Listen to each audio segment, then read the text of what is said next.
Most relationships don't end because there's no love. They end because the love couldn't breathe. It couldn't find space to express itself honestly. And the number one reason for that is a lack of emotional communication. We assume communication means talking, but it doesn't. It means connecting.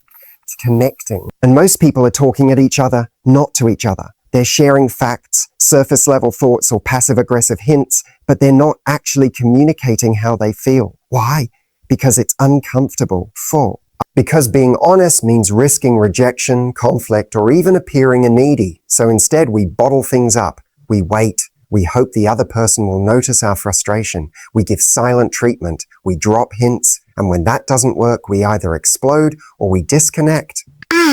Imagine this. You're upset your partner didn't call you when they said they would. Instead of saying, hey, I felt a little hurt when I didn't hear from you. It made me feel like I wasn't a priority. You say, it's fine, but it's not fine. But it's not fine. That a finer sits there like a silent landmine in the relationship. And over time, these landmines add up. When we don't express what we need, we don't give our partner a chance to meet those needs. Then we blame them for not showing up the way we never taught them to. That's not fair. That's not partnership, that's silent suffering. The truth is, most emotional breakdowns happen not from betrayal or lies, but from years of not saying what really mattered.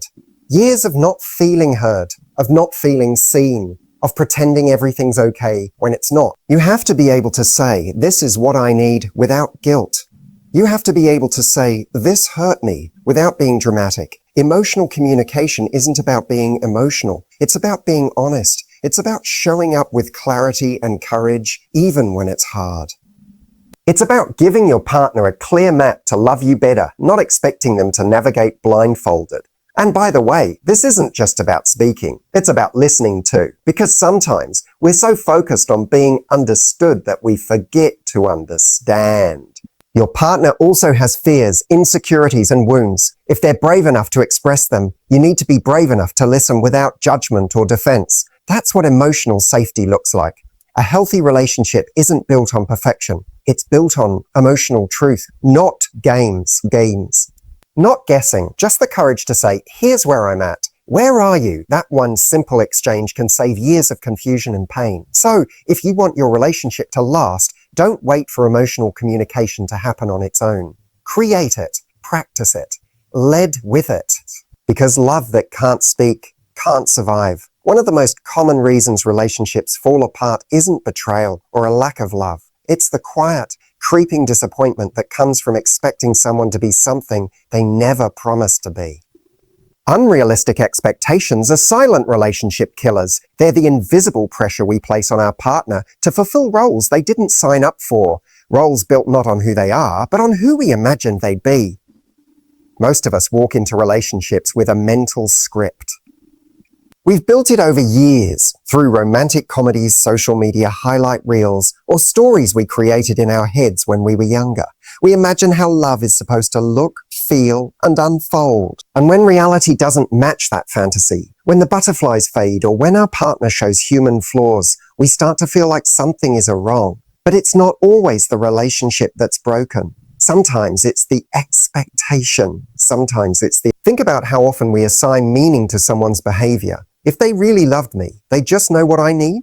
If they were the one, I wouldn't have doubts. If we were meant to be, this would feel easier.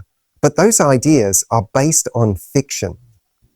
Real relationships are messy. They require work. They require communication. They require a constant rebalancing of each person's needs, boundaries, and growth. That's not failure. That's normal. Unrealistic expectations also show up when we try to make someone the solution to all our problems. We expect our partner to be our therapist, best friend, cheerleader, financial partner, adventure buddy, and emotional life raft all in one. And while connection and support are vital in love, no one person can meet all your needs. That kind of pressure is unfair. It's overwhelming. And over time, it makes your partner feel like they're constantly falling short, even when they're giving their best. We also tend to hold expectations that come from fear, not love. We expect constant reassurance because we fear abandonment. We expect control because we fear chaos. We expect perfection because we fear being vulnerable. But here's the truth. When you expect someone to be perfect, you're not seeing them. You're projecting onto them. And the moment they show who they really are, you feel disappointed, not because they failed, but because they didn't match the fantasy. The antidote to unrealistic expectations is radical acceptance, not blind acceptance. You're still allowed to want what you need and to walk away if it's not there. But acceptance means seeing the other person clearly, not through the lens of who you hope they are, but who they really are. And from that place of truth, you decide whether the relationship still feels right for you. You don't fall in love with potential. You build love with presence. The more you drop the fantasy, the more space you give for something real, something imperfect, yes, but deeply human and deeply meaningful. Most people think of boundaries as walls, something that pushes people away, something rigid or harsh. But that couldn't be further from the truth.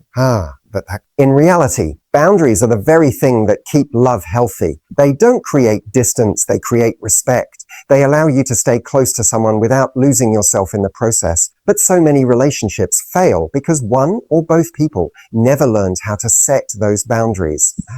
Maybe you were taught to be the nice one, the peacemaker, the one who never makes waves. Maybe you were told that loving someone means putting them first, no matter how it makes you feel. So you overgive. You stay quiet when something hurts. You ignore your own needs just to keep the peace. And slowly, without even noticing, you start to disappear inside the relationship. That's the danger of poor boundaries. They don't show up all at once. They erode your self-respect piece by piece. You let things slide that shouldn't slide. You say yes when your heart is screaming no. You pretend you're fine when you're not. And eventually, resentment builds. Because deep down, you know you're betraying yourself in the name of love. But here's the truth. Love without boundaries isn't love. It's self-abandonment. And when you abandon yourself long enough, you don't just lose the relationship, you lose you. Healthy boundaries are not about control. They're about clarity. They say, this is what's okay for me. This is what isn't. And here's how I will show up in response. They aren't threats. They aren't threats. They aren't ultimatums. They're commitments you make to yourself about what kind of relationship you're willing to be part of.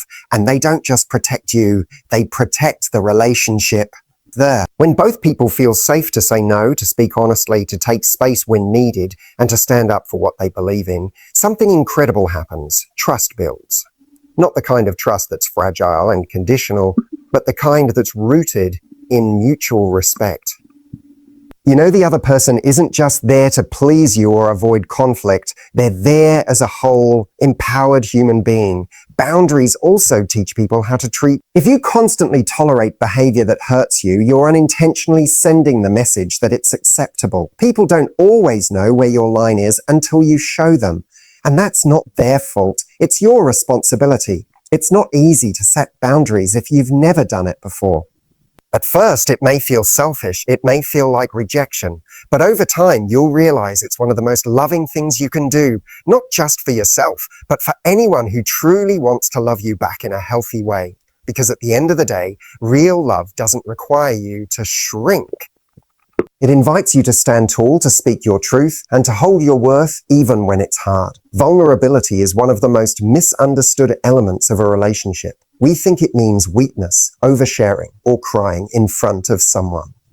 But true vulnerability isn't about dramatic displays of emotion. It's about being seen, fully, honestly, without the mask. And that's exactly why it scares so many people. The fear of vulnerability shows up subtly. It's the hesitation before saying how much you care. It's holding back when something hurts you. It's pretending to be unbothered when deep down, you're scared of losing someone.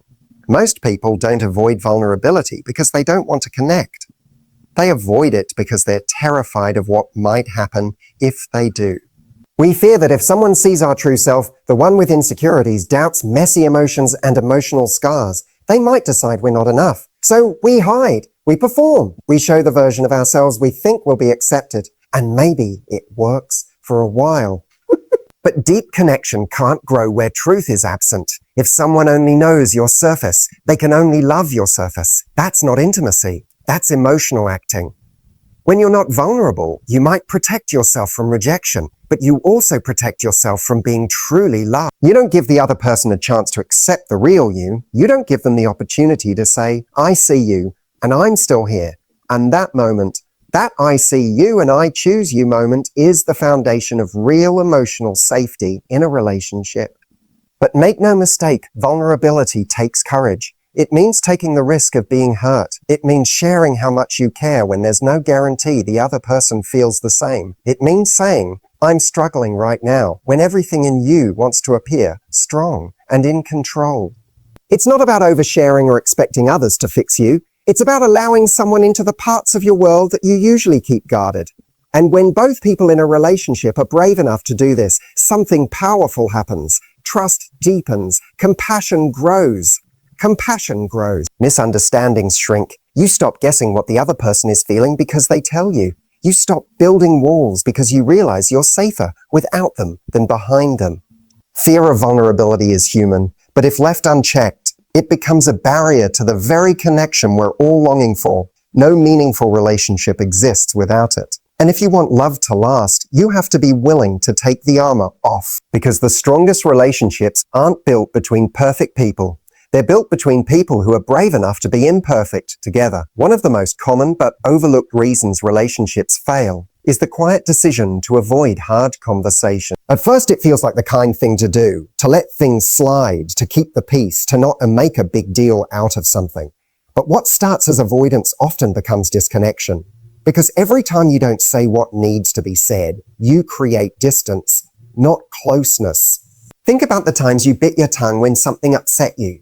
The moment your partner said something that hurt, but you brushed it off. The day you started to feel unseen, unappreciated, misunderstood, but told yourself it's not worth the fight. These moments don't disappear, they accumulate. And what you don't address, you start to resent. Avoiding difficult conversations doesn't preserve the relationship, it poisons it slowly.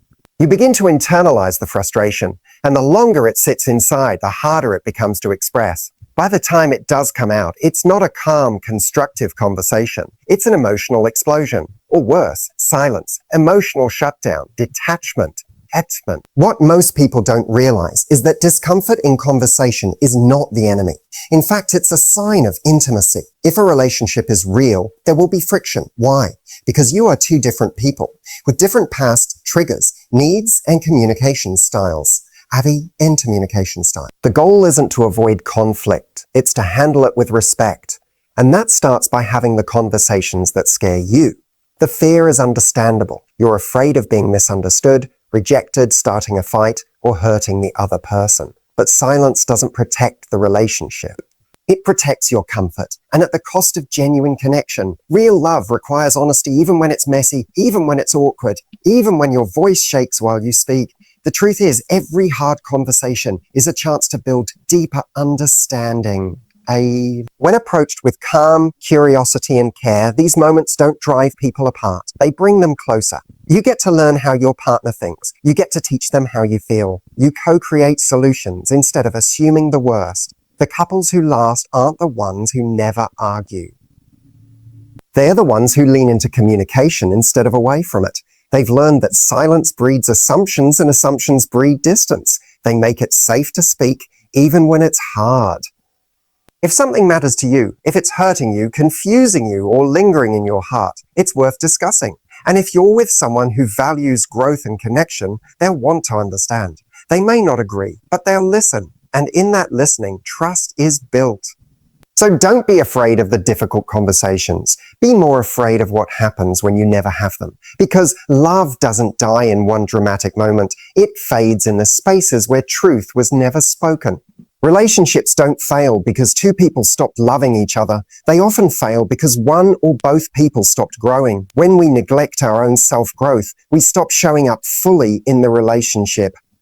And over time, that lack of individual evolution stunts the relationship's ability to evolve too. At the start, everything feels fresh. You're discovering new things about each other, sharing your dreams, your passions, your quirks. But over time, life gets busy. Routines settle in, and many people fall into the trap of thinking the relationship itself will be enough to sustain their happiness, that the love once found will remain fulfilling on its own. But no matter how strong the connection is, if you're not growing personally, emotionally, mentally, spiritually, the relationship starts to feel stagnant. A powerful relationship is not two halves becoming whole. It's two whole individuals walking side by side, supporting and inspiring each other. But if one person stops investing in their purpose, their passions, or their self-awareness, imbalance begins. You may start to rely on your partner to fill voids they were never meant to fill. You may become dependent on the relationship for your identity or your sense of worth. Or your sense of worth. And that's a heavy burden for anyone to carry. Self-growth is not selfish. It's a responsibility. It's what allows you to bring your best self to the relationship, not just for your partner, but for you. When you grow, you bring fresh energy, ideas, and depth to your connection. You challenge your partner in healthy ways. You inspire each other to evolve, not to settle. And that creates a dynamic where the relationship stays alive, not just comfortable. But when self-growth is ignored, resentment can sneak in. One partner may feel like they're outgrowing the other. Conversations become repetitive. Dreams get put on hold, and silently the relationship begins to suffocate under the weight of unmet potential. Growth doesn't mean you have to change who you are. It means deepening who you are, taking ownership of your emotional triggers, working through your insecurities, setting goals that excite you, surrounding yourself with inspiration, learning how to be whole on your own so you don't expect your partner to rescue you from yourself. It's easy to think that love is enough, that once you've found the right person, the work is done. The work is done. But the truth is, love only thrives when both people are committed to becoming the best version of themselves, not just for each other, but for their own life journey. So if you want your relationship to last, make a commitment to yourself first. Grow, expand, evolve, expand, evolve. Because when two people are constantly becoming more aware, more passionate, more present, the relationship can't help but grow with them. One of the most overlooked reasons relationships fall apart is the pace at which they begin. Rushing a relationship might feel romantic in the moment, the excitement, the chemistry, the passion, but speed often hides a lack of depth. You can't shortcut emotional safety. You can't fast-track genuine connection. And when you try to, you build something that looks strong on the outside, but lacks the foundation to weather real life. Rushing isn't just about moving in together quickly or saying, "I love you" too soon. It's about bypassing the necessary process of getting to know someone fully. It's about skipping the uncomfortable conversations. It's about jumping into a forever before you've even seen how they handle disappointment, conflict, or uncertainty. And when you build on that kind of fragile ground, reality eventually catches up. The cracks begin to show. The compatibility questions arise, and often it's too late. You're emotionally invested in someone you didn't actually take time to understand. We rush because we're chasing a feeling. We think falling fast means falling deeply. But there's a difference between intensity. Intensity is driven by excitement, novelty, fantasy. Intimacy is built slowly, through honesty, patience, and time. Rushing is often rooted in fear.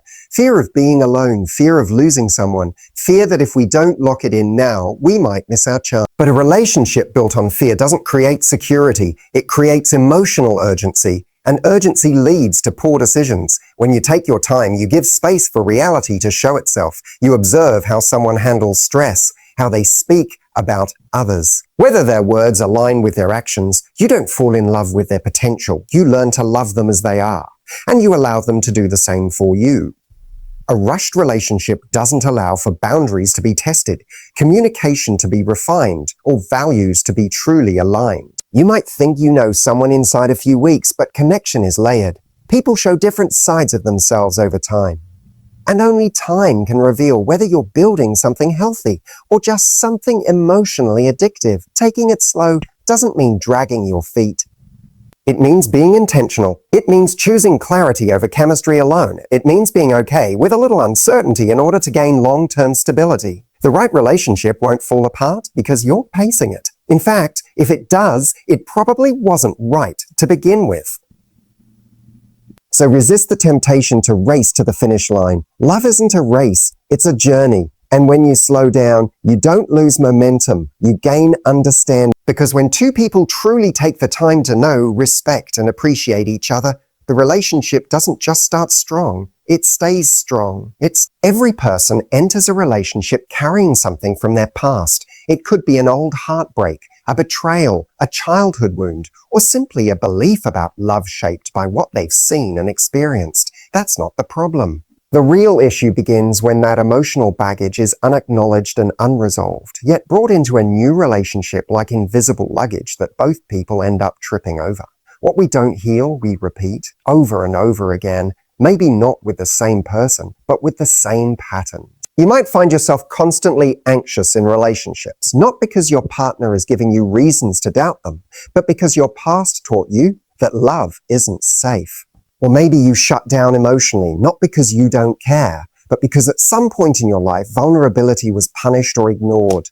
These wounds don't disappear just because you're with someone new. They often resurface more intensely because intimacy brings them to light. Unresolved baggage can show up in the form of comparison, holding your new partner accountable for someone else's mistakes. It might come out through overreactions to small issues because they trigger old pain. You might become overly controlling, overly accommodating, or emotionally distant, not because of what's happening in the current relationship, but because of ghosts from relationships past. And here's the hard truth: no matter how loving, patient, or committed your partner is, they cannot heal you and they can support your healing, they can walk beside you, but they cannot fix wounds they didn't cause. That's your work. And when you avoid it, when you try to bury the pain or distract yourself with a new relationship, you don't escape the past, you just bring it with you. It takes real courage to confront your emotional baggage, to look in the mirror and say, what am I still holding on to that's sabotaging my ability to love and be loved? It might mean going to therapy, journaling, talking openly with your partner, identifying triggers, beliefs, and habits that no longer serve you. It's not easy, but it's essential because unresolved pain always finds a way to speak. And if you don't address it, it will speak through distance, conflict, insecurity, or even self-sabotage. The person in front of you deserves a version of you that isn't constantly reacting to what someone else did. And you deserve the freedom of not having to relive the same painful cycles. Healing doesn't mean being perfect. It means being aware. It means saying, I know this is mine and I'm working on it. That kind of self-responsibility builds emotional safety for both people. And when two people are brave enough to face their past while building their future, that's when real, lasting love has the space to grow. When someone disrespects your individuality, it's like they're trying to rewrite the very essence of who you are. In the early stages of a relationship, the excitement can be overwhelming, and it's easy to get swept up in the idea of unity and oneness. Yet true connection doesn't mean erasing the lines that define your unique personality. It means celebrating them, even when they stand in contrast to someone else. When individuality is disrespected, it manifests in subtle ways. A partner who insists you dress a certain way, adopt certain interests, or even change your core beliefs in order to fit into their idea. It's not about making compromises. It's about holding on to the parts of yourself that make you the person you are. Disrespecting individuality is often cloaked in the language of care. A partner might say they're trying to help you or that they know what's best for you. But when they override your own choices or diminish your feelings, it becomes a form of control. It tells you that your thoughts, passions, and idiosyncrasies are not as valuable as the vision they have for you. It creates a dynamic where one person's identity is prioritized while the other's is gradually muted. Over time, this erosion can leave you feeling lost in the relationship, as if the very things that make you vibrant and authentic have been sacrificed at the altar of conformity. This isn't about having disagreements or different tastes. It's about maintaining a healthy space where both partners can thrive without needing to become mirror images of each other. When individuality is disrespected, the relationship loses its depth because the unique perspectives and experiences that each person brings are essential to growth, understanding, and mutual evolution. It's the difference between loving someone for how they challenge you, inspire you, and see the world differently, and loving someone for a sanitized version of what you expected them to be. When you allow someone to disregard your individuality, you inadvertently signal that your inner voice isn't important. This can lead to a gradual surrender of your own goals, desires, and even your sense of self. It creates a cycle where the needs of one partner overshadow the needs of the other, causing feelings of isolation and resentment that slowly chip away at the foundation of genuine love. Over time, you might find yourself asking, who am I really when I've lost so much of myself? And that loss is painful, not just emotionally, but in the very core of your being.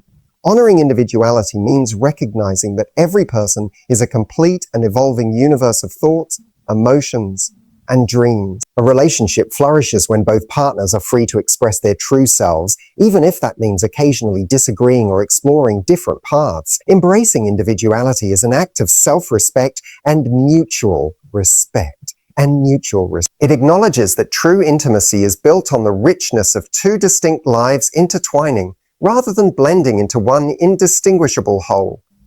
Emotional support is the lifeblood of any healthy relationship, yet it's one of the most underestimated and overlooked reasons why relationships fail. When you're with someone, you want to know that they're there not just for the good times, but also when things get tough, when you're vulnerable, when you're struggling, when life knocks you down, Without that consistent emotional presence, connection starts to wither, and partners begin to feel alone, even when they're physically together. Many people mistake emotional support for grand gestures or constant cheering from the sidelines, but it's actually much simpler and more profound than that. It's about being seen, heard, and understood on a daily basis. It's about creating a safe space where you can express your fears, your dreams, your disappointments without fear of judgment or dismissal. When that space doesn't exist, emotional walls go up and intimacy shrinks. The lack of emotional support doesn't always come from a lack of love. Sometimes it comes from a lack of awareness or skills. One partner may struggle to recognize emotional needs or may have been raised in an environment where emotions were downplayed or ignored. But love is not enough if it's not paired with emotional availability. You can love someone deeply, but if you're not emotionally present, the relationship will feel empty. When emotional support is missing, small cracks start to appear. You might notice your partner withdrawing or shutting down. Maybe you find yourself walking on eggshells, afraid to share how you really feel. Over time, these unspoken frustrations build resentment. You start to doubt whether your feelings matter or if your partner truly cares. And the more disconnected you feel emotionally, the more likely it is that communication breaks down completely. It's also important to recognize that emotional support isn't a one-way street. Both partners need to feel supported, valued, and uplifted. When only one person carries the emotional load, exhaustion and imbalance take root. That's when even the strongest feelings of love can falter. Emotional support looks like listening without trying to immediately fix the problem. It means offering empathy instead of criticism. It means showing up consistently, even when it's uncomfortable or inconvenient. It's the simple question, how are you really feeling? And the patience to hear the answer. And when you offer this kind of support, you build trust. The kind of trust that makes both partners feel safe to be imperfect and vulnerable. Relationships thrive when emotional support is a priority, not an afterthought. When both people commit to being emotionally available, they create a foundation that can withstand life's inevitable challenges. So if you want your relationship to grow and last, invest in emotional presence. Because love without emotional support isn't love, it's loneliness in disguise. One of the most fundamental reasons relationships fail is when partners discover that their life goals don't align. At first, this might seem like a minor detail. We love each other, so why should our plans for the future matter that much? But in reality, shared vision is the blueprint that supports a relationship's longevity. Without it, even the deepest love can struggle to find footing. Life goals go beyond just career ambitions or where you want to live. They include your values, your desires about family, lifestyle choices, how you want to spend your time, and what kind of legacy you want to build. When these core goals don't sync, it creates invisible tension that grows over time. You might start to feel like you're moving in different directions, pulling apart rather than together. What makes this challenge so tricky is that sometimes these differences aren't obvious in the early stages of a relationship. You're swept up in attraction and the excitement of connection, so conversations about the future can be pushed aside or avoided. Or sometimes people assume that love alone can bridge any gap, believing that differences will simply work themselves out. Unfortunately, that's rarely the case. Differences in life goals need to be acknowledged and actively navigated. When partners aren't aligned, frustration and resentment often build beneath the surface. One person may dream of settling down in a quiet town, while the other craves the fast-paced life of a big city. One might want children, while the other is unsure or wants to remain child-free. These aren't small details, they impact daily decisions and long-term happiness. Without mutual understanding and compromise, these gaps widen. The key is honest communication and clarity. Both partners need to share their true hopes and fears about the future early on. It's important to explore where your visions intersect and where they don't.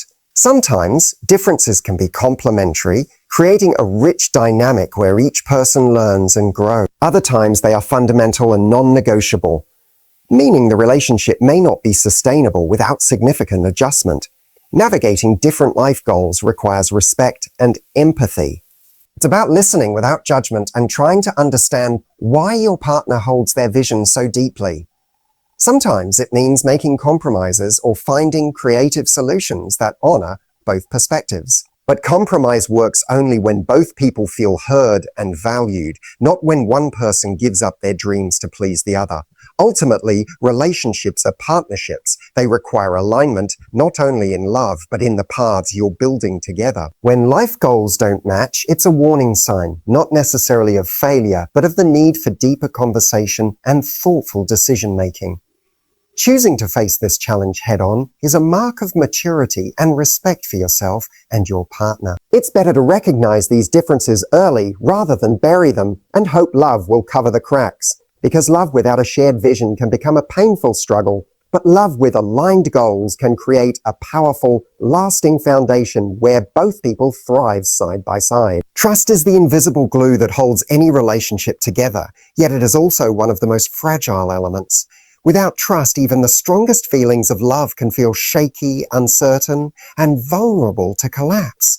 It's easy to overlook just how vital trust is until it starts to erode. And when it does, the foundation of a relationship can quickly begin to crack. Trust isn't just about fidelity or honesty in the traditional sense. It's about believing in your partner's reliability, their intentions, and their commitment. It means feeling safe enough to be vulnerable, knowing that your emotions won't be weaponized against you. When trust is present, you can communicate openly without fear of judgment or betrayal. When it's absent, every interaction is shadowed by doubt and suspicion. Building trust takes time and it requires consistent actions that reinforce each other. It's the small everyday things, showing up when you say you will, keeping your promises, respecting boundaries that create a pattern of dependability. But trust can also be broken in a moment. A lie, a betrayal, or a significant breach of respect can shatter what took months or years to build. And once broken, trust is incredibly difficult to restore. The absence of trust often leads to a cycle of insecurity and control. When one partner doesn't trust the other, they may become overly jealous or possessive. They might check phones, question motives, or demand constant reassurance. This behavior, while understandable, often drives the other person away, creating a self-fulfilling prophecy of distrust. Moreover, lack of trust affects communication profoundly. Instead of honest conversations, partners may hide feelings or intentions out of fear. They might avoid difficult topics to prevent conflict or to protect themselves from perceived judgment. This creates emotional distance and misunderstandings, which further erode trust. For trust to thrive, vulnerability must be met with compassion. When you share your fears, doubts, or mistakes, your partner's response can either build or break trust. Empathy, patience, and forgiveness are essential ingredients. Trust doesn't mean perfection. It means a commitment to growth and healing together. It's also important to recognize that trust is reciprocal. Both partners need to feel confident in each other's loyalty and goodwill. If trust is one-sided, imbalance and resentment build. Healthy relationships thrive on mutual trust where both people feel secure and supported. Rebuilding trust after it's been damaged is challenging, but not impossible. It requires transparency, consistent effort, and time.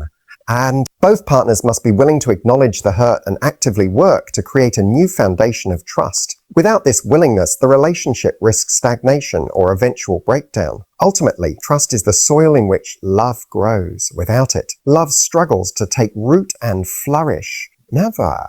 When trust is strong, relationships become safe havens where both people can be fully themselves, knowing they are valued and protected. So, if you want your relationship to last, make trust a non-negotiable priority. Because love without trust is like a house built on sand, beautiful for a moment, but vulnerable to collapse. At the end of the day, relationships don't fail because love wasn't there. They fail because of what we do or don't bring to that love. Love alone is not enough to sustain a connection that truly lasts. It's about the respect, the growth, the communication, and the trust we nurture every single day. It's about choosing to show up fully vulnerable, honest, and committed, not just to our partner, but to ourselves. The truth is, relationships are a reflection of how much we value our own worth and how much we're willing to invest in becoming the best version of ourselves. When we understand the importance of boundaries, when we slow down and allow connection to deepen naturally, when we confront our past and carry our individuality with pride, that's when love begins to thrive.